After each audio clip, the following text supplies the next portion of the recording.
Hi guys! Welcome to another mini vlog. Last Friday, nag-celebrate sa school ni Zyrus ng Teacher's Day. It's a simple celebration yun, kaya ayan sa lobby lang sila. Yung naka-blue si Zyrus yan, wala pa kasi siyang pampi. Medyo magulo at maingay dahil meron silang gift giving sa mga teachers. Si Zyrus okay naman, nakaupo lang siya all throughout the program. Enjoy naman daw at happy siya today dahil daddy niya ang naghatid at nagsundo sa kanya. Since celebration ng Teacher's Day, kaya half day lang din sila ngayon. Friday, coding kami at may lakad din kami ngayon, kaya pagkasundo, umalis na agad kami at nagbiyahe. Kailangan kasi before mag 3 PM nasa Manila na kami para iwas huli. Si ate hindi pa namin kasama ngayon, nasa school pa siya until 5 PM pa yung class niya. Supposed to be online class siya ngayon kaso exams kaya kailangan niyang pumasok. Kaya napag-usapan na namin na dito na lang kami magkikita-kita sa Ayala Mall mamaya. From school, magagrab na lang siya papunta rito. And finally, kung napansin nyo, may driver tayo for today's video dahil after 2 weeks, nandito nga uli ang daddy. Umuwi siya dahil hindi daw siya papayag na malungkot yung kanyang Disney princess sa birthday.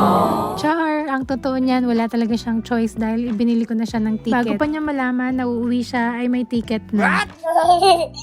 Anyway, ayan, nandito na tayo sa loob ng Manila Bay at first time pala namin dito. Kaya habang nag-aantay kay ate, ay mag-iikot muna Siyempre, kami. Bilang kasama natin si Zyrus, hindi pwedeng palampasin ang Lego store. Napawaw pa nga siya dahil sobrang laki ng Lego area nila dito. Nasa Harry Potter era siya ngayon, kaya yung mga Lego na gusto niya ay relate din dun sa Harry Potter. Ayan, may hawak na nga siya at nagtatry siya kung pwede daw bilhin. Pagtingin ko ng presyo, 5,799. Dahan-dahan ko muna siyang binaba at kinausap muna si Zyrus. Sa ngayon naman, hindi na siya basta-basta na frustrate dun sa mga bagay na hindi agad namin na ibibigay. Bukod sa napapagsabihan na siya ngayon, marunong na siyang makinig, mas na-handle niya na talaga ngayon yung mga emotions and frustrations niya noon.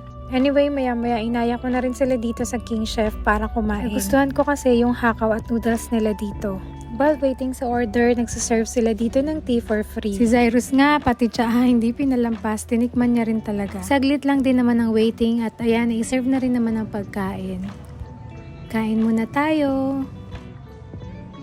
Pagkatapos naman kumain, nag-aya ang daddy dito sa Uniqlo. Ito yung favorite brand niya pagdating sa pantalon. Pero may batang nauna na mag-shopping. Sobrang bilis talaga ng mata ni Zyrus pagdating sa mga Lego. Bilang sa mga blocks, pati na rin sa mga merch nila. At syempre, bilang nandito na rin lang naman tayo, bumili na naman ako ng white shirt. Parang hilig ko talaga sa plain white t-shirt. Ang favorite ko naman dito, yung mga white shirt nila na airism na crop top. After naman dito, lumabas na rin kami at i-check namin kung nasaan na banda ang ate. Meron kaming family tracker na ginagamit. App siya, kaya nalalaman namin kung nasaan na banda. Malapit na ang ate, kaya ang daddy na lang ang nagsundo kung saan entrance siya ibababa. Kami naman ni Zyrus, nagpaiwan na lang dito sa McDonald's dahil gusto niya muna mag-ice cream.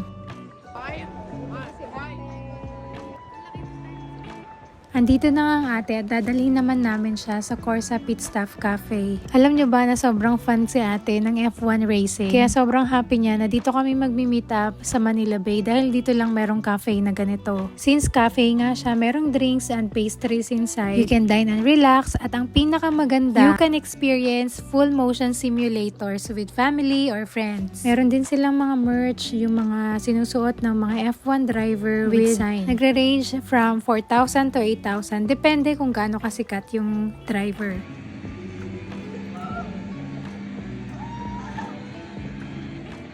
Ito pala yung rate nila, screenshot nyo na lang.